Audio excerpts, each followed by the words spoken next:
Welcome to the Practical NLP podcast with me, Andy Smith. Catch up on previous episodes at nlppod.com. I'd like to show you how you can place your goal into your future timeline, so it becomes part of your expectation and your unconscious mind starts seeking out information and resources that will help you get there. Remember, your timeline is how your unconscious mind organizes time. It's a kind of spatial metaphor that everyone in the Western world can recognize. For goal installation, we're interested in just the part between now and just beyond the date of your goal. So if you were going to stand at now, looking along your timeline towards the future, and by the way, just notice what color your timeline is if you can see it, and it doesn't matter if you don't, as long as you know which way the future is.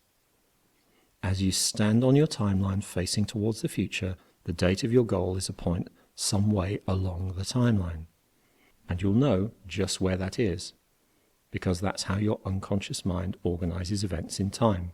The further in the future the date of your goal is, the further along the timeline that point will be.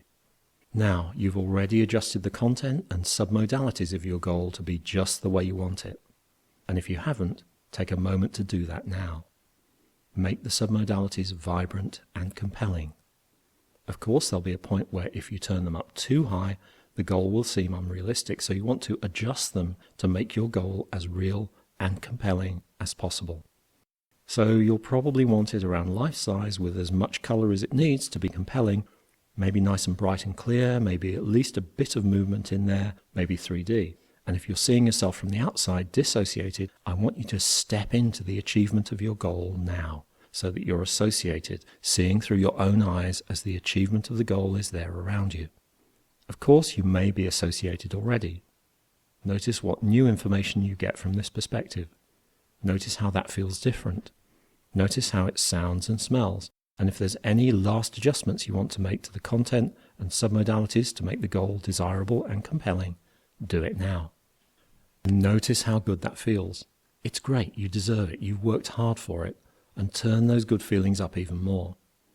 And step back out of the goal. Even if it was associated to start with, step back out so you can see yourself from the outside. And you want to get back there. And we do this because your unconscious mind needs to know that the goal hasn't happened yet, that you need to take action and make things happen in the real world. Some people stay associated in their internal representations of desired futures all the time. We call that daydreaming. When you step back out of your goal and you see it ahead of you, that's telling your unconscious mind that it's not happened yet, and you need to do something to make it happen. If you've optimized the submodalities, you should be really wanting to get there. Now, put a frame around the image of your goal. Take hold of the frame. Be aware of your timeline. Remember, you don't have to see it clearly, just know which direction the future is, and float up above it.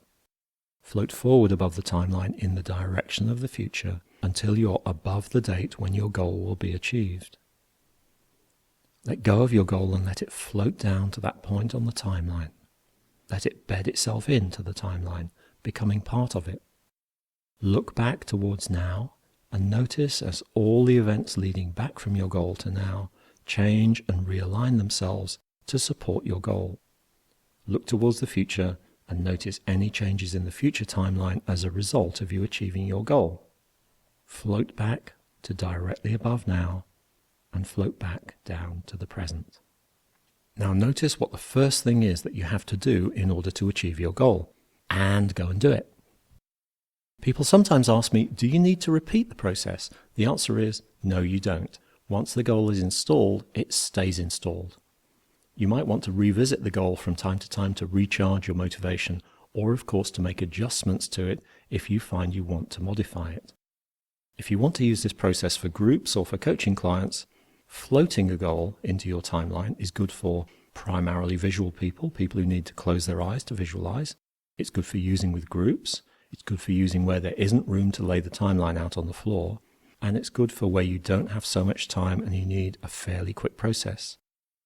With individuals and where you have room, you can also use the walking a goal into your future timeline process, which goes like this. Lay your timeline out on the floor, making sure you have enough room to take at least one step beyond the point in the future timeline that represents the date by which you're going to achieve your goal.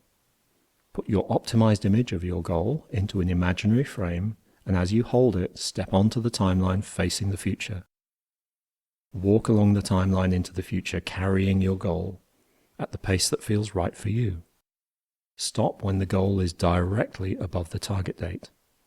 Let go of the goal and allow it to bed into your timeline at that date and become part of your future. Step forwards into the goal and experience it fully. Allow yourself to feel the sense of achievement. Turn those good feelings up even more. Now take one step beyond your goal and turn around so that you're looking back at the successful achievement of your goal. You may notice all of the events leading up to that successful achievement changing and realigning themselves to support that achievement. So what advice do you have for the you back at now?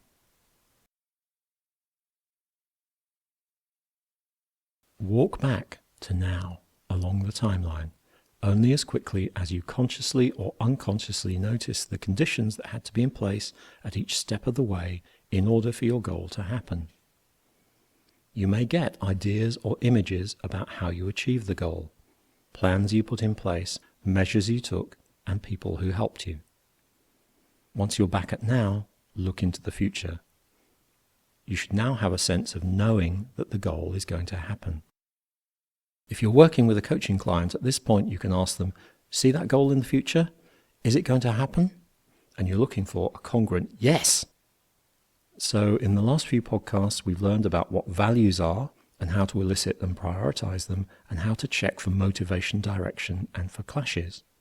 We've considered the difference between towards and away from motivation and why you need a healthy proportion of towards motivation to help you achieve your goals consistently. We've looked at what's missing from SMART goals and proposed the CIDER model instead to include the vital, emotional, and sensory factors. And we've learned 2 methods of installing goals in your timeline. In the next episode, we learn more about timelines and how to work with them. That's it for this week's podcast. Remember, you can see the show notes for this episode at nlppod.com, and you can download back episodes you may have missed from the online store at webstore.nlppod.com. See you next time.